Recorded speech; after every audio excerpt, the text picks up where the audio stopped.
a series of well-attended lectures were delivered over 2 days at the Business Design Centre in London. The speakers included authors of best-selling books such as Graham Hancock, Robert Bauval, and John Anthony West. The topics range from the search for extraterrestrial life to mankind's ancient history, and the assembled lecturers presented ideas and theories, many of which challenged the orthodox views held by the scientific establishment, be they Egyptologists or even organizations such as NASA in the United States. In the last few years, interest in these themes in the media and amongst the public at large has dramatically increased. However, this event was the first of its kind where speakers of such caliber gathered to present their carefully researched findings. These findings confront the academic establishment with alternative yet scientific theories. Frequently, these established dogmas are based on erroneous interpretation of the available data, and furthermore, uncomfortable facts that do not conform with the established paradigms are often ignored. The conference no doubt clarified many points, but almost certainly posed many other questions. It was the first of a series of events which will include field trips to Egypt and Mexico in order to bring the lectures to life by directly experiencing the locations, monuments, and objects discussed in the lectures. The first of these field trips to Egypt will take place in November of this year, and the event will be documented on video, which will be reviewed at the Manchester conference in December.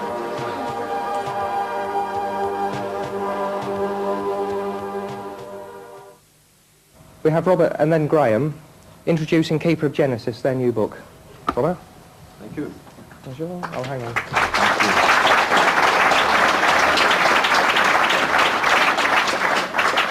Well, first of all, I'd like to thank the organizers, Dave Good of Amateur Astronomer magazine, who's sponsoring the venue, and Roy Bird. But most of all, I'd like to thank you all for getting up on Sunday at such an early, ungodly date. I know some people in the crowd here consider Sunday starting at about 11 o'clock, some of my friends here. So thanks for coming. So let's start immediately. We're a bit late, so I'll start immediately with the mysteries of the pyramids. Hello? What's that? Dave. That's the tray for the Mayan mysteries. Who put the tray there? So I'm putting you like this. Please sit down. No, it's okay.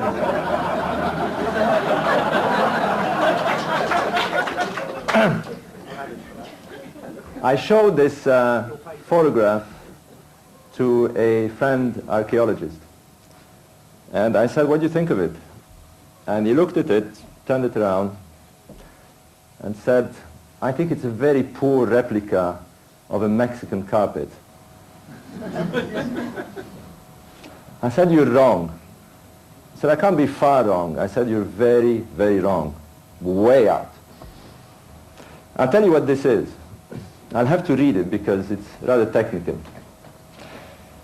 This is the Arecibo interstellar message. On November 16, 1974, a radio signal was transmitted from Arecibo Observatory to the globular cluster M13, about 25 light years away from the Earth. The signal contained 1,679 bits of information. Now, 1,069 is the product of two primary numbers, 73 times 23. This would suggest to an intelligent people that the bits should be arranged in rows of 73 against 23. The result is the picture you see. Now, the top row provides a counting convention. The second establishes the atomic number of the chemicals which we're made of: hydrogen, carbon, nitrogen, oxygen, and phosphorus. The green and blue-white blocks in the middle give information on the genetic and DNA coding of the human creature in red here. And to the left and right of the creature are the population count in 1974 and the average height of the creature. The yellow block provides information of the creature's planetary system, with the Earth slightly offset the third planet, to draw attention. And the lower design here shows the radio telescope giving dimensions and size. So to put it very mildly, the Mexican artwork replica theory of my learned archaeologist was very wrong indeed. Let us look at the same problem the other way around. Now in this case we know what we see. It is the so-called interstellar record put on the Voyager probe launched to the stars in 1977. What you see here is the cover of the records with information on it how to play it, and also some basic coordinates from where it came from. The record contains information on the thoughts, beliefs, science and technology of the human race in 1977. It is designed to last 1,000 million years. Now suppose that this was found 1 million years from now on this planet by the equivalent of my friend the archaeologist. Assume, of course, that the human race is still here and hasn't destroyed itself with the Holocaust. Our futuristic archaeologist, not having the faintest clue what this golden object is, will study it from his own viewpoint, then probably send it to the nearest museum with the following tag: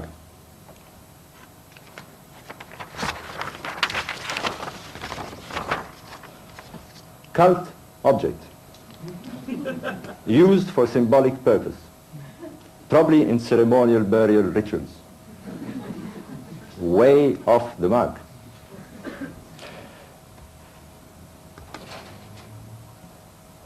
Has something like this happened to the Great Pyramids and the Sphinx of Giza? Could a tomb only for megalomaniac pharaohs theory put on these monuments by our learned archaeologists and Egyptologists be completely and utterly off the mark as well? Could it be that these monuments bear a message, a salient message, as important and as precise as the Arecibo or the Voyager interstellar message on the origins of an intelligent race? A race not from outside our planetary system, but from right here on Earth. In short, could the Giza necropolis be a Genesis book in stone, carefully structured by highly advanced people who perhaps knew where we came from and who we are?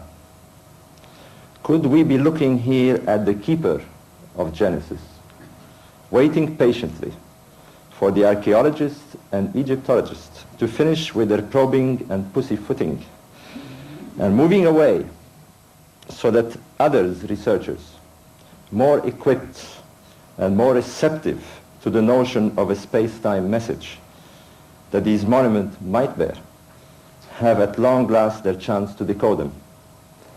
Well, we think so. Someone once said that architecture is frozen music.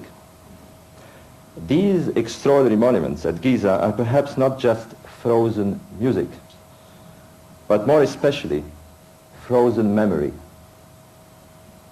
Let us now show you how to unfreeze them from their archaic memory banks and bring it back to life again. What you see here is the Giza necropolis, the 3 Great Pyramids, seen from the air from 2 kilometers above. I will dispense with the background of pyramid construction, mainly because we don't have the time, and mainly because it's all in our books that we have written so far. There are about 25 Great Pyramids in Egypt. They were built around the period of 2800 BC to about 2200 BC. Out of these 25 so-called Great Pyramids, there is no doubt at all that the Giza necropolis stands out, dominant, above the rest. To give you an idea of the scale that you're looking at here, In this slide, somewhere here, is the Great Sphinx of Giza. I'll spare you the agony of trying to find it. Here it is. A dinky toy next to gigantic man-made mountains. The Sphinx is by no means a dinky toy. It is as long as a city block, as high as a 15-story building. There are people in this slide. There are in fact buses. One here. That is the scale of this site. 15 million tons of material have been moved at the dawn of our civilization, we are told, by people who did not have any form of technology other than human force and pieces of stick, and raised these monuments there for us to still see them, and they will be there for generations to come when our civilization has disappeared. It is a duty that we have to try and interpret them rather than quickly dispense them as tombs. The first thing that you realize with these monuments is that they bear very, very powerful astronomical aspects. As you will see, they are the Swiss watch of architecture, optician's precision, done by people who were definitely not primitives, but people who understood the motions of the sky and of the stars especially. On this picture, you see my enterprising co-author and myself, Graham Hancock, on top of the Great Pyramid. This picture was taken on the 22nd of March this year.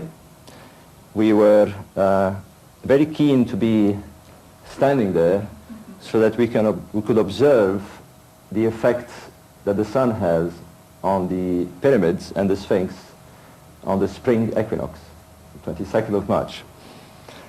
But mainly this picture shows you the sort of gigantic and magical scale of this place and the sort of incredible quality. I mean, you're looking at monuments here that are at least 4,500 years old, standing, and they would have been, incidentally, almost perfectly as they had been built originally, were it not for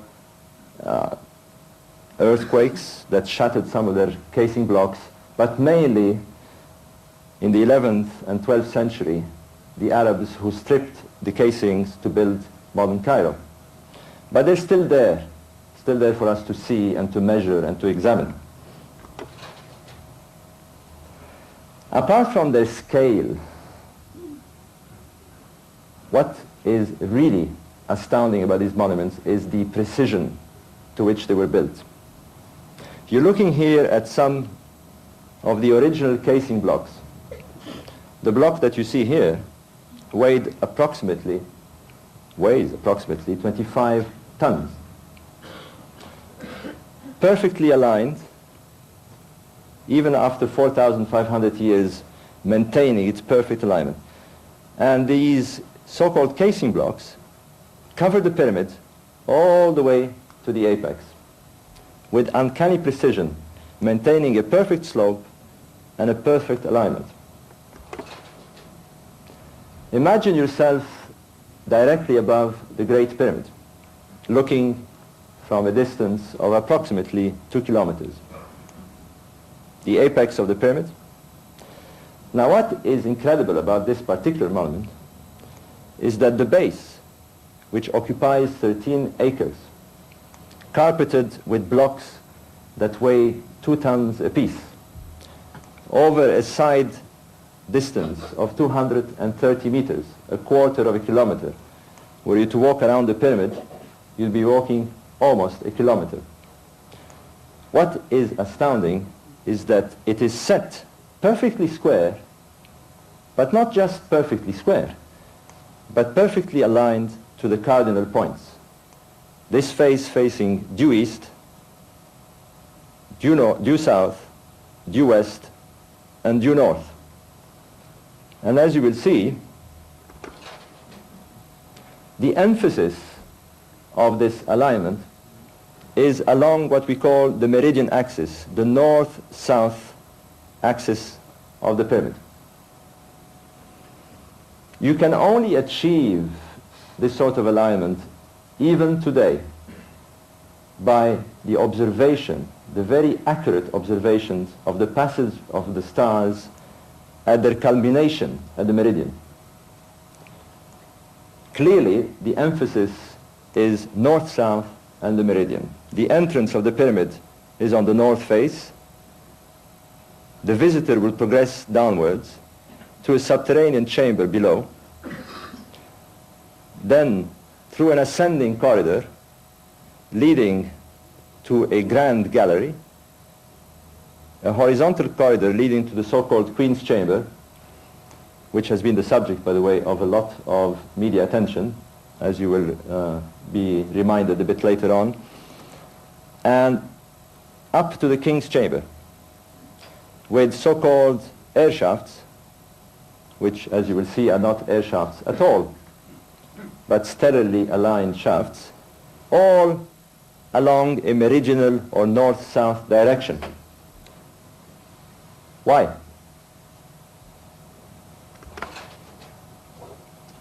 Now, having established that the direction that these people were obsessively trying to fix their monuments along, this north-south axis, here's the Great Pyramid with its entrance in the north, and the north-south meridional axis. What puzzled me about 15 years ago is that having done that accurate alignment to the meridian, they placed two other monuments along a diagonal, 45 degrees to the meridian. What puzzled me even more is that the third pyramid was offset to the left of this diagonal. Now, it was obvious to me, as it should be obvious to anybody who knows. Indeed, we don't need to know about architecture or engineering. It looks like these monuments, similar monuments on a similar site, are laid according to a plan.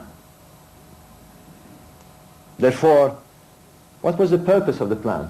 Why the strange anomalistic layout with the offset of the third pyramid? For example, why not lay them along the meridional axis which they so obsessively set out for the first pyramid? Or why not, at least, if for some reason unknown to us, wanted to maintain a 45-degree diagonal, not place the third pyramid along that alignment? There is another bizarre question that we can ask here, is why a third, smaller pyramid when we have two of the same size, or almost the same size? Now, we're told by Egyptologists that the kings who built these monuments were egocentric, powerful, megalomaniac, wanted to mobilize the whole nation in order to build themselves tombs for posterity that will last forever and forever, and for everyone to see, for generations to come, how powerful and grand they were. Well, if that's the case, I would not like to be the architect of the builder of the third pyramid and saying, sorry, dear Pharaoh, but you're not as powerful as your two predecessors, and we're going to build you a much smaller pyramid. In fact, the third pyramid is not really small. It towers 65 meters above the ground. It contains 250,000 tons of material.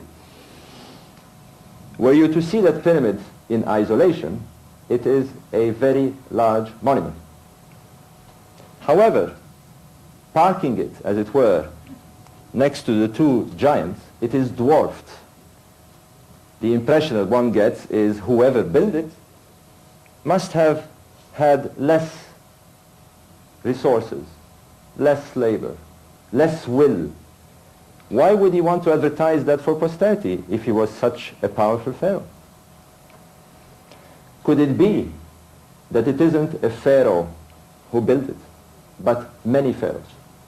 or rather, perhaps, during the reign of a pharaoh, maintaining an overall plan.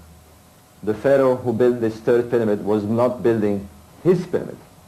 He was completing a plan.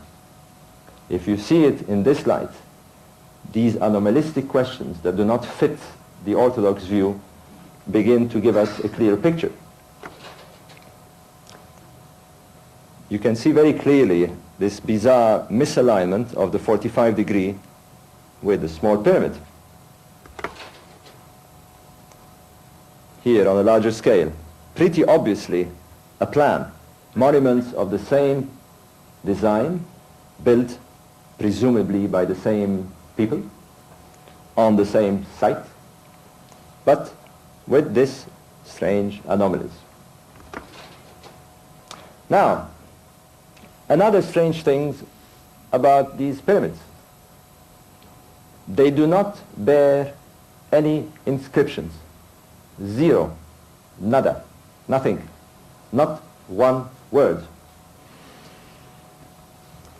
This doesn't quite work with the image of megalomaniac, egocentric pharaohs who wanted everybody to know that they had built these pyramids, that they were all powerful.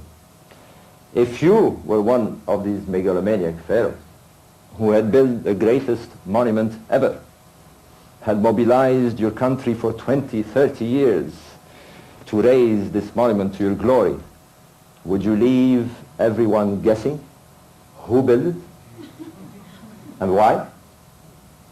I would not. Graham Hancock and myself are launching a book today.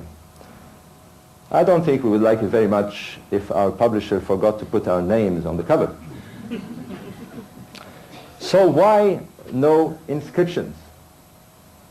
Why nothing written? Had they nothing to say? I think they had a lot to say. We are looking at the wrong form of expression. These people obviously were aligning their monuments to stars with this obsessive precision, not just for the fun of it and making their life complicated, but because they spoke in a scientific language, a language that can transcend cultures, transcend time, a language that all of us, no matter where we come from, will understand. Another mystery. Nothing was ever found in these pyramids. Nothing was ever found in the Great Pyramid. Totally bare corridors, tunnels, chambers, except for what Egyptologists call a sarcophagus, a coffer. Where is King Cheops, who built this pyramid? Where are his remains, his treasures, his artifacts, his labor force, his tools? Nowhere to be found. Aha! That doesn't bother our Egyptologist friends. We have found King Cheops, they said. We found a statue of King Cheops 600 miles from the Great Pyramid. What statue? Here it is. You're seeing a very enlarged statue of presumably King Cheops, who built a 6.5 million ton monument. It's very enlarged. Actually, it's about this size. That wraps it up, say the Egyptologists. Why do you ask those questions? Another mystery. Having acquired this marvelous technology to build these marvelous gigantic monuments aligned to the stars with this kind of precisions, the fifth dynasty that followed, the pyramid builders of Giza, suddenly built these shoddy, smaller pyramids, hardly looking like pyramids at all. In fact, here is one of the remains here, hardly distinguishable as a pyramid, looking like a collapsed sand dune. What happened? Egyptologists tell us some sort of religious change. Why? Was there a pharaonic stock market collapse? Was there a pharaonic brain drain? They ran out of labor, stones? No. So what happened? In any case, one thing definitely happened. You're looking at two gentlemen, French. Here is Gaston Maspero, an archaeologist who was working under this gentleman here called Auguste Mariette, the first director of the Antiquity Department of Egypt. He seemed to bear the same characteristics as our present Antiquity Department presidents, as you will see at the end of this lecture. He seems to know everything about Egypt. Because when Gaston Maspero heard the rumor that a workman had entered these dilapidated 5th dynasty and 6th dynasty pyramids and had reported that they were full of inscriptions, Gaston Maspero immediately went to Auguste Mariette and said, let's open these pyramids. Auguste Mariette said, what for? Because I've heard that they're full of texts. Finally, we're going to find out what these pyramid builders had in mind. No, he said, these pyramids have never been found with texts in them. The great pyramids of Giza do not contain texts. All the pyramids, therefore, do not contain texts. We shall not open them. They had to wait for this gentleman to die, so finally they could open the 5th and 6th dynasty pyramids. And when they did, here is one of them, by the way, the pyramid of Unas, that is usually open to the public, closed at the moment for repair. They found that they contained masses and masses of hieroglyphic inscriptions. Suddenly, unlike the 4th dynasty pyramids, which were bereft of inscriptions, but perfectly aligned to the stars, these pyramids were speaking in a different way, but probably of the same thing. They were speaking with allegorical, symbolic, from the bottom to the top of the walls, full of inscriptions. As a matter of fact, 4,000 lines of inscriptions, enough to fill 2/4 volumes, that thick, of inscriptions of what these pyramid builders had in mind. Well, one thing, you don't need to understand the inscriptions to realize very, very quickly, as you look at the ceiling, that what they had in mind were the stars. Stars everywhere. It was as if this allegorical language of the hieroglyphics was veiling behind it an astronomical scientific language of their predecessors. It was as if, on the one hand, in the 4th dynasty, you had an Einstein or a Newton expressing himself in scientific terms using astronomy. And on the other side, with the 5th pyramid builders, you had the Pope trying to interpret the scientific language in religious form. But in any case, they were that close to each other, and they were saying the same thing. What did they say? Well, they speak of the creation myth, the creation that founded the Egyptian civilization. I'll have to take you very briefly through the so-called Osirian myth. They believed that a long, long time ago,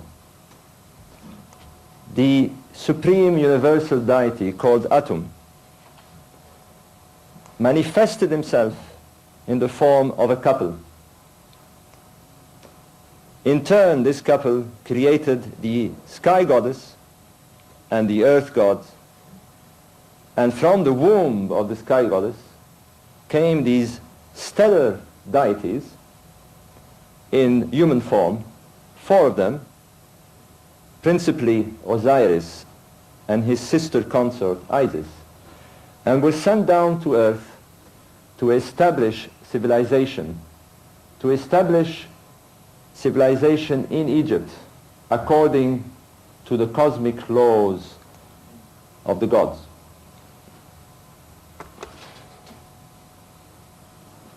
Osiris set up court in Egypt, a kingdom of the gods, ruled by his side, by his consort Isis. However, we have a sort of Hamlet situation here, where the evil brother of Osiris, this strange-looking deity called Set, murdered Osiris, cut his body into many, many pieces, and scattered them all over the land. Isis, still without child, without a heir to the kingdom of the gods that Osiris had established, this kingdom of the beginning, gathered all the pieces of the body of Osiris, brought them back, reconstituted the body in the form of what we call a mummy. Osiris is the first mummy. Long enough for him to resurrect, become alive again, for her to take his seed in the form of a kite or a falcon, and she eventually gave birth to a son called Horus, the son of Osiris. Every pharaoh that ruled Egypt believed himself to be a reincarnation of Horus. They were Horus kings. And meanwhile, and here we get to the meaty part, Osiris departed in the heavens towards the stars and established a kingdom, we are told in these texts, in the constellation of Orion. Here are the famous three-belt stars, and here below is the star Sirius, the star of Isis. Along the banks of the celestial river, which they tell us was a counterpart of the Nile. In short, a kingdom of Osiris of Egypt in the sky, established for future Horus kings to join their original ancestors. Hence this idea of the stars. We know this because that is exactly what the pyramid texts tell us. That the king, after his death, becomes a star and becomes a companion of Orion and joins Osiris in the, well, netherworld, usually translated by the Egyptologist, afterworld. Sometimes you'll hear the underworld. It was nothing of the sort. It was a sky region in the constellation of Orion, which the Egyptians themselves called the Duat. They gave it the name of the Duat, mysteriously named Duat, a region where the souls of Horus kings were to establish themselves with their original ancestors. And they have a very mysterious name for the center of the Duat. They call it Rostau. In any case, what attracted my attention was the fact that these Horus kings, when they died, were imagined to become Osiris. We know that from the rituals, that they were mummified and underwent the same treatment as Osiris for their soul to depart or journey to the constellation of Orion. But here is what attracted my attention, that the pyramids was not only identified to the Osirianized king, but to the pyramid and Osiris. We have here king equals Osiris equals pyramid. and Osiris equals Orion. Could that explain why the Giza necropolis pyramids, the great three pyramids, had stellar alignments, and might explain the strange anomaly of the plan? Well, the first idea that these pyramids had stellar connections, much more than just astronomical alignments with the base, came in 1963 when an Egyptologist called Alexander Badawi, who was at the time living in the United States and teaching at the University of California, had the hunch that the so-called air shafts that you see here emanating directly south, these two emanate south, and these two northwards towards the meridian, were not air shafts at all. Being himself trained in architecture and being an Egyptologist, he was first asking the logical question, why would you need to ventilate a dead body? The second question is, even if they had this idea in mind, why have inclined shafts? Because although Egyptologists refer to these shafts as simple openings leading to the outside of the pyramid in the case of the king's shafts and stopping somewhere unknown from the queen's chamber shafts, they are not simple openings. They are very complicated constructions. To build an opening in a monument that is solid masonry on the incline over 90 meters long in this direction is a nightmare. It is a bit like building a chimney shaft across this building on the incline. The architect would smile and call an ambulance and say, you are totally mad. There is no need to do that because it's easier to go vertically up. Well, in this case, if you want ventilation without all these problems of constructions and dressing the stones and keeping the incline, all you have to do is leave a gap in one of the courses of the masonry and you will fulfill that function. So clearly these people wanted them inclined, wanted them heading towards the meridian where the stars culminate, and the reasonable conclusion was that they had stellar alignments.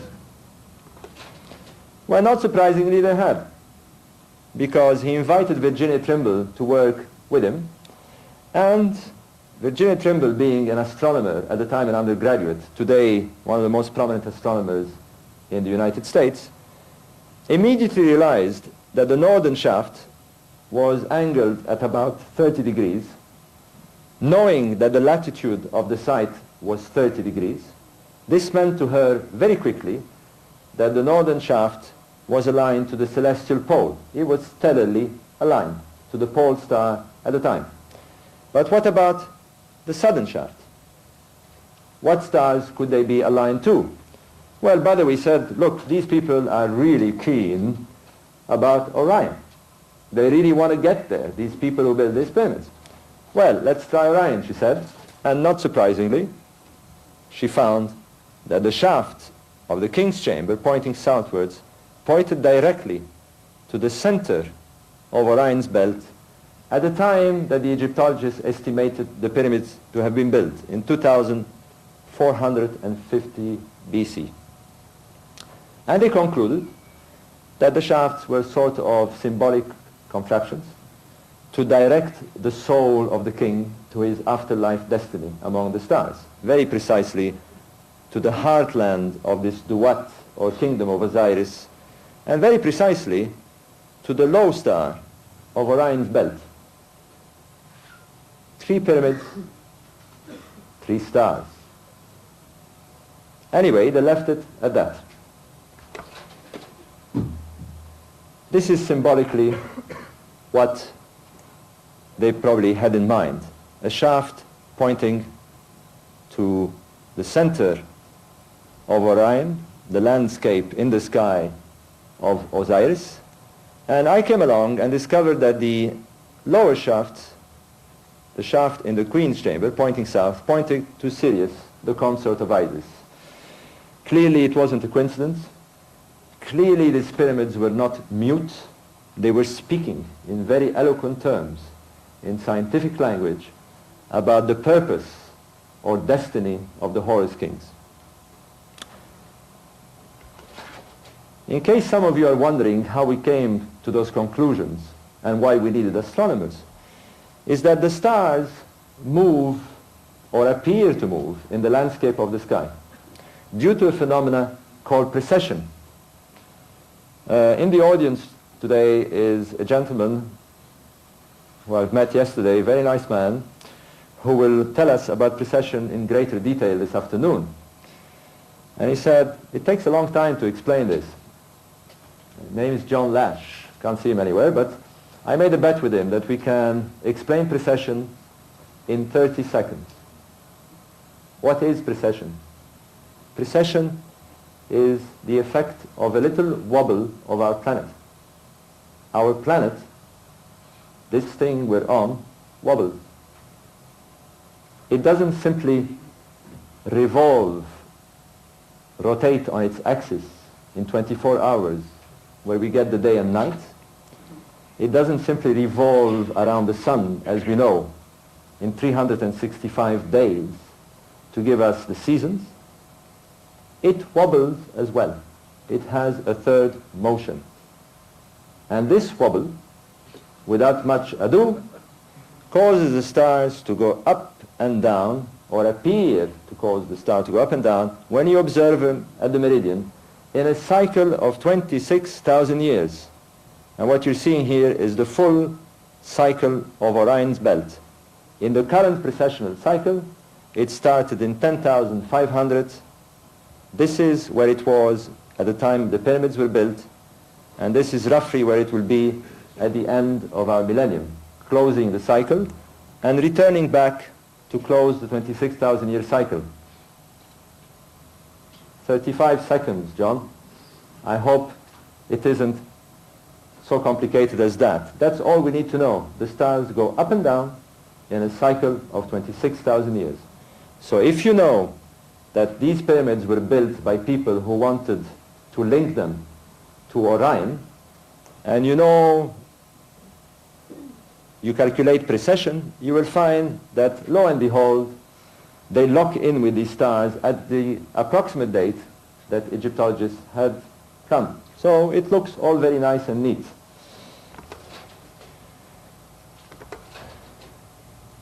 Here is schematically what they had in mind. The three pyramids, our pyramid here, the Great Pyramid, aligned perfectly along the meridian axis, shooting from the King's Chamber, aimed at Orion's belt, marked by this red blob here, the low star in Orion's belt. It seemed as if they were linking the pyramid cosmically to some sort of landscape in the sky that they believed they had to journey to. Landscape in the sky. A Nile in the sky, an Osirian landscape in the sky formed by the stars, Osirian kings being taken to pyramids. As I looked at this sky map, on and on, my mind began to formulate a blurred and nagging holographic image. I began to see something else in the sky. And I was beginning to think, pyramids. Was I going cuckoo? Was there something wrong in my way of thinking? And then I thought of comparing the two landscapes. Clearly, the Orion constellation on the banks of the Celestial River seemed to form a similar image as the star pyramids on the ground next to the sacred river of the Nile. Was that a coincidence? I thought, let's have a look and see if they can explain this very strange anomaly. The offset of that little pyramid, which I could not find any answer to. Here is an enlarged photograph of the belt stars, the Orion's belt. taken by the Lowell Observatory, and this is the low star, Zeta Orionis, where the shaft of the Great Pyramid pointed to. I drew a line, a diagonal line, across the stars, and clearly we had two stars of equal size or of equal magnitude, with a third smaller star offset from the diagonal. And I clicked. I thought, my God, these people have built their heaven on earth. They've built us a holographic, three-dimensional form of Orion's belt on the ground. If this was a coincidence, we were looking at 1,000,000 to 1 coincidence. So I decided to publish a paper. The minute that paper was published, I was called a heretic. I was called a crank. It seemed to all make sense to me. We had pyramids built by pharaohs who wanted to journey to the constellation of Orion. We had a shaft proved to be directed to the belt of Orion, more precisely this star. And we had that correlation. It could not be a coincidence. Coincidences do not work like this for me.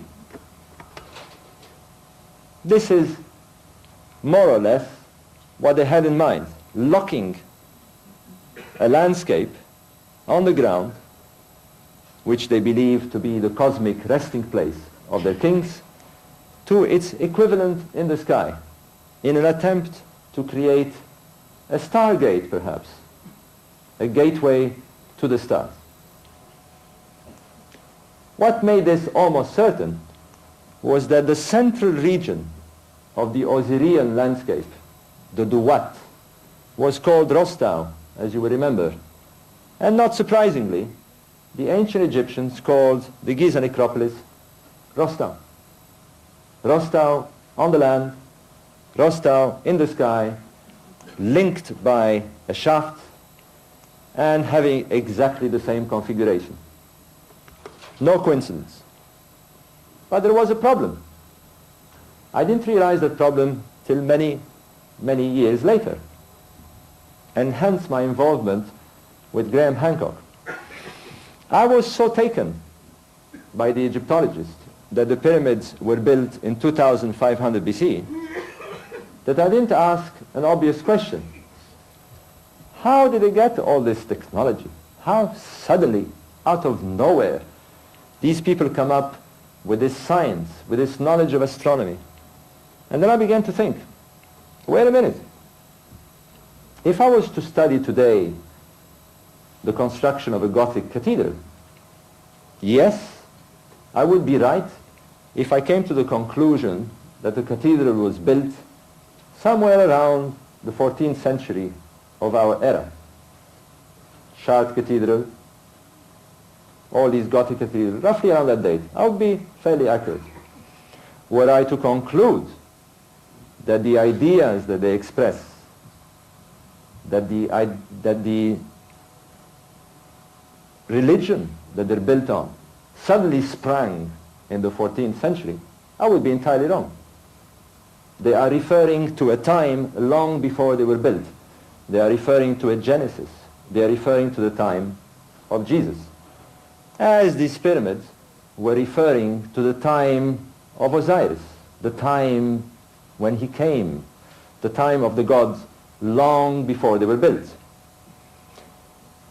Having asked this question, I began to look with Graham Hancock at something odd.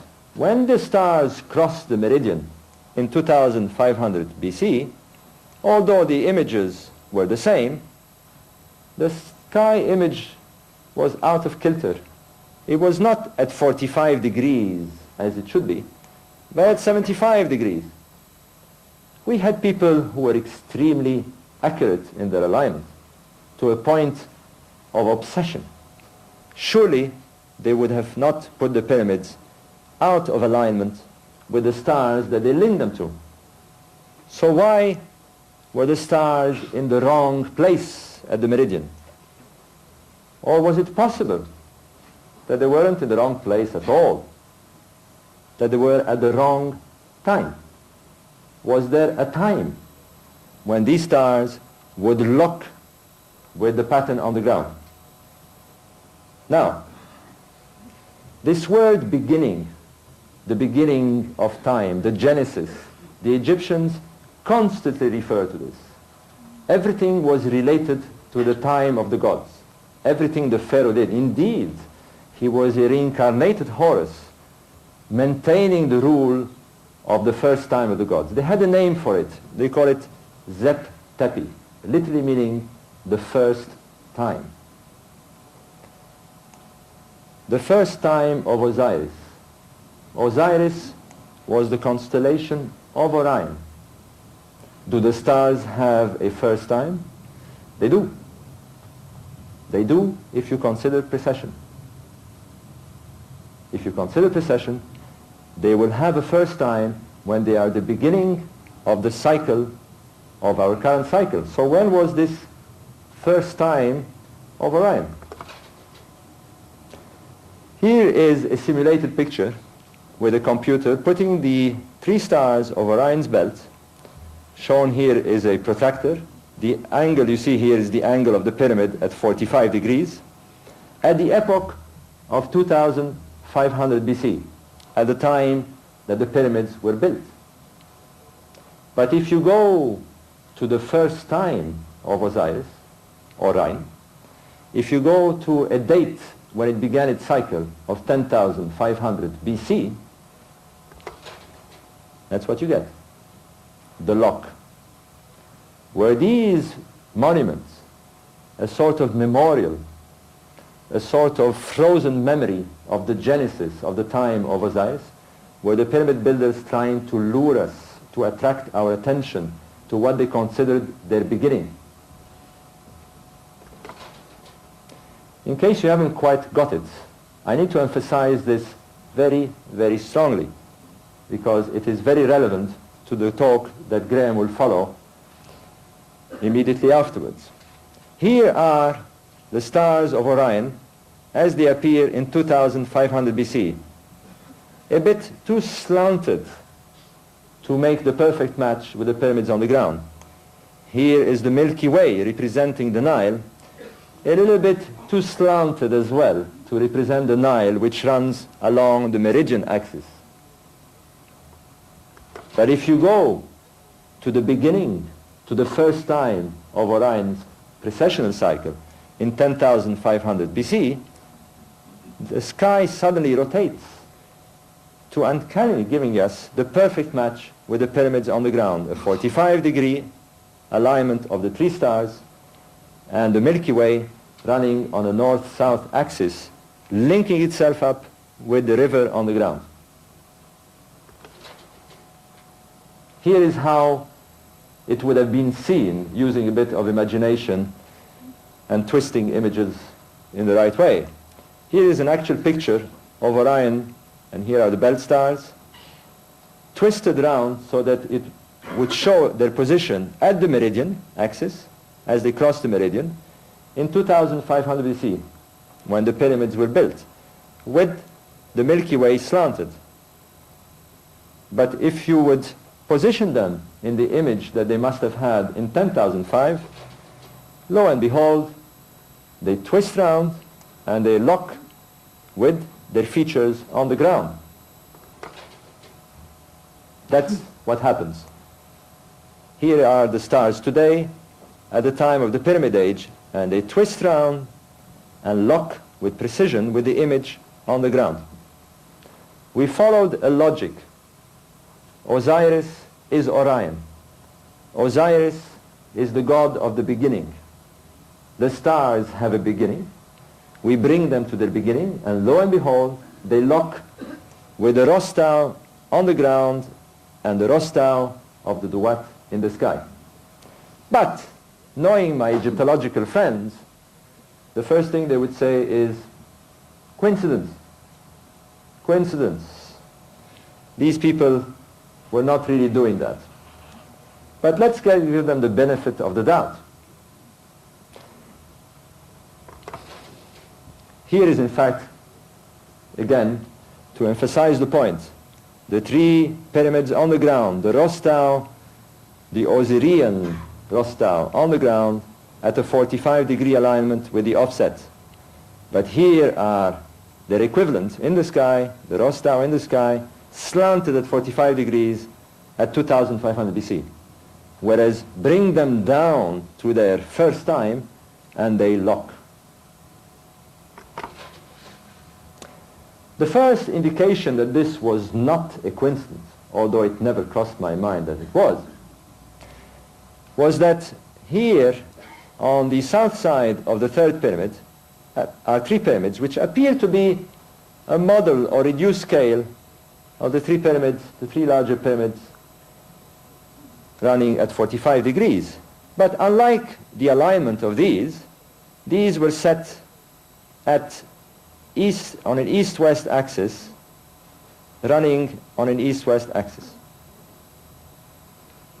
Three stars on the edge of a sacred landscape designed to mimic the sky, which incidentally was called the horizon by the ancient Egyptians. It was as if they were designing a mini cosmic world on the ground. And with three little pyramid stars on the edge of the horizon, somewhere 27 degrees west of the center of the whole design. Not surprisingly, they were positioned to extend the setting of Orion's belt. As it sets, it would align itself on an east-west direction, as those three little pyramids, in the time of 10,500 BC. Cannot be another coincidence. But still, let's keep an open mind. Here is how they lock pyramids with stars on an equal scale, a cosmic landscape on the ground taking shape in 10,500 BC. Here are other monuments, and our little friend the Sphinx here. If what we were saying, what you've been told now is correct, then surely it must incorporate another prominent monument in the necropolis of Giza, the Great Sphinx. It is integrated in the design, and yet here is the odd thing. Inasmuch as the pyramids were directed with obsession along the meridian, the whole effort to draw our attention to the passage of Orion's belt at the meridian, the Sphinx was directed precisely due south. A lion-bodied, human-faced monument, looking as old as time, as old as the beginning, looking at what due east? I leave the question hanging for my co-author and friend Graham Hancock, who will take it up and close this matter once and for all, proving that the Giza necropolis is a marker of Genesis, a marker for all of us to decipher that establishes a date, a very important date, with a very interesting conclusion. Thank you very much.